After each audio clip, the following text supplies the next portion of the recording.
కడప జిల్లాలో ఈ నెల 5వ తేదీన దళిత యువకులు సతీష్ ఓబ్లేష్ అనుమానాస్పద స్థితిలో మృతి చెందారు. ఈ కేసుపై ఎమ్మెల్యే పుట్టా సుధాకర్ యాదవ్ కీలక వ్యాఖ్యలు చేశారు. దళితులకు అన్యాయం జరగనివ్వబోమని ఎమ్మెల్యే తెలిపారు. కూటమి ప్రభుత్వంలో కులమతాల భేదం లేదని చెప్పారు. దళితులైనా మరొకరైనా న్యాయం జరగడమే తమకు ముఖ్యమని చెప్పారు. దళితులైనంత మాత్రాన నిర్లక్ష్యం వహిస్తున్నామన్న ఆరోపణలో వాస్తవం లేదని స్పష్టం చేశారు. ఇటీవల అనుమానాస్పదంగా మృతి చెందిన దళితులు ఉన్నారు కదా సార్, వాళ్ళ కుటుంబాలను కానీ ఇంతవరకు అధికార పార్టీ నాయకులు కానీ ప్రతిపక్ష పార్టీ నాయకులు కానీ ఎవరు కూడా పరామర్శించలేదు. మేము ఓట్ల కోసమేనా అని వాళ్ళు అడుగుతున్న క్వశ్చన్ సార్.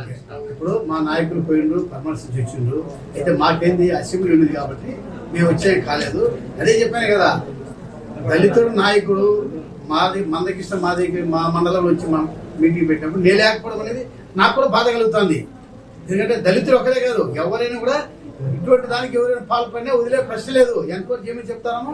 ఎంత పెద్దోడైనా కూడా, ఎవరైనా కూడా ఏకపక్షంగా లేకుండా వాస్తవాలు బయటికి తేవాలి అని అందరికి అధికారులకు అందరికి చెప్పడం జరిగింది.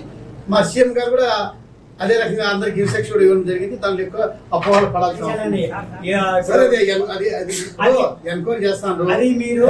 చెప్పాను మేము ఆల్రెడీ, ఇప్పుడు కాదు, మా అసెంబ్లీ స్టార్ట్ అయినప్పుడే మా దృష్టికి వచ్చింది. ఇమీడియట్ ఆ రోజు మేము కలెక్టర్ గారు చెప్పాము, ఎస్పీ గారు చెప్పాము, దాన్ని ఎంక్వైరీ చేయమని చెప్పాము. ఎంక్వైరీ చేసి బయటకు తీయండి, అది వాస్తవాలు బయటకు వచ్చినాక వాళ్ళకి ఏం పనిష్మెంట్ కాదు, ఖచ్చితంగా చట్టపరంగా ఏమొచ్చా చేయాలని చెప్పాము.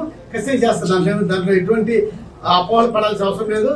దళితులు కానీ ఎవరికైనా ఇప్పుడు మేము ఇక్కడ ఈ రోజు దళితులకు ఎక్కడైనా భూమి లేదు. ఇటీవల అనుమానాస్పదంగా మృతి చెందిన దళితులు ఉన్నారు కదా సార్, వాళ్ళ కుటుంబాలను కానీ